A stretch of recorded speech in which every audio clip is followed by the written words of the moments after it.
रवि एक छोटा लेकिन बहुत जिज्ञासु लड़का था। उसे नई चीजें खोजना और रोमांचक कहानियां पढ़ना बहुत पसंद था। गर्मी की छुट्टियों में वह अपने दादाजी के गांव गया। गांव के पास एक पुराना, बड़ा और सुनसान सा महल था, जिसे लोग रहस्यमयी हवेली कहते थे। रवि ने दादाजी से पूछा, दादाजी, ये हवेली इतनी वीरान क्यों है? दादाजी मुस्कुराए और बोले, कहते हैं, वहां एक खजाना छुपा है, लेकिन जो भी उसे खोजने गया वह खाली हाथ लौटा। रवि की आंखें चमक उठीं। वह ठान चुका था कि वह इस रहस्य को सुलझाएगा। अगले ही दिन वह अपने दोस्त मोहन के साथ हवेली पहुंचा। दरवाजा हल्के से धकेला तो चरमराहट की आवाज आई और अंदर अंधेरा था।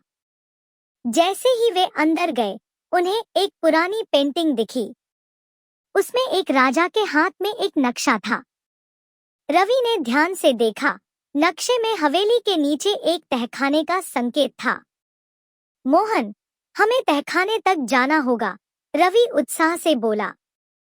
दोनों ने इधर-उधर खोजबीन की और एक कोने में मिट्टी से ढकी लकड़ी की फर्श देखी।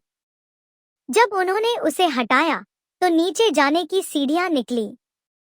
अंदर अंधेरा था, लेकिन टॉर्च की रोशनी में उन्हें एक बड़ा संदूक दिखाई दिया। मोहन ने कांपते हुए कहा, क्या इसमें ही खजाना होगा? रवि ने धीरे से संदूक खोला और उनकी आंखें हैरानी से फैल गईं।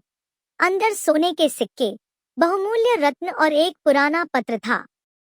पत्र में लिखा था, जो इस खजाने को पाएगा वह इसे गांव की भलाई के लिए इस्तेमाल करेगा।